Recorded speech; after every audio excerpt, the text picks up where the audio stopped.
Mambo kati Anova kutendeson Daula FKD Skiata Oh God bless, no man can kiss.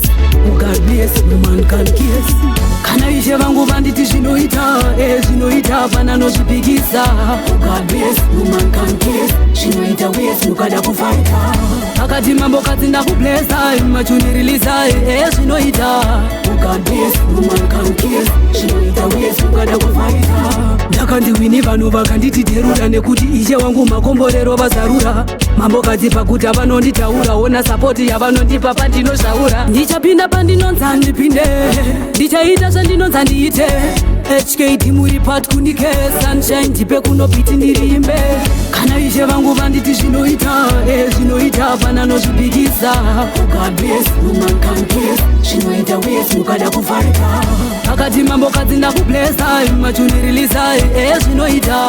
Oh God bless, no man can kiss. Zvinoita wes mukada kufarika. Rakapinda rinondofana kutorira, nekuti samatenga nzira vandifurira. Mafanzi angu ndini wavari kurwarira, ona mufaro wavanawo mambo kati varira. Chipo changu ndicho chandibvunzwe, ndakasikirwa kuwina ndiluze. Destination yangu yava padhuze, Pringles Prize mira ndivaudze. Kana ishe vangu vanditi zvinoita, zvinoita pana nozvipikisa. Oh God bless, no man can kiss. Zvinoita wes mukada kufaita. Akati mambo kati ndakublessa, machuniriliza, zvinoita. Oh God bless, no man can kiss. Zvinoita wes mukada kufaita. Ndakandiwini vanhu vakanditi terura nekuti ishe wangu makomborero vazarura. Mambo kati pakuti vanonditaura, ona sapoti yavanondipa pandinoshaura. Ndichapinda pandinonza ndipinde, ndichaita zvandinonza ndiite. HKD muri part kunike sunshine ndipe kunopiti ndirimbe. Kana ishe vangu vanditi zvinoita, zvinoita pana nozvipikisa. Oh God bless, no man can kiss. Zvinoita wes mukada kufaita.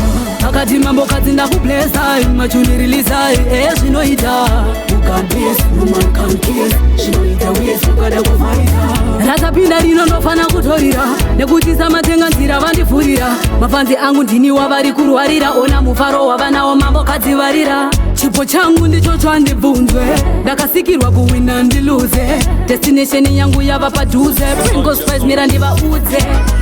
Kana ishe vangu vanditi zvinoita, zvinoita pana nozvipikisa. Oh God bless, no man can kiss. Zvinoita wes mukada kufaita. Akati mambo kati ndakublessa, machuniriliza, zvinoita.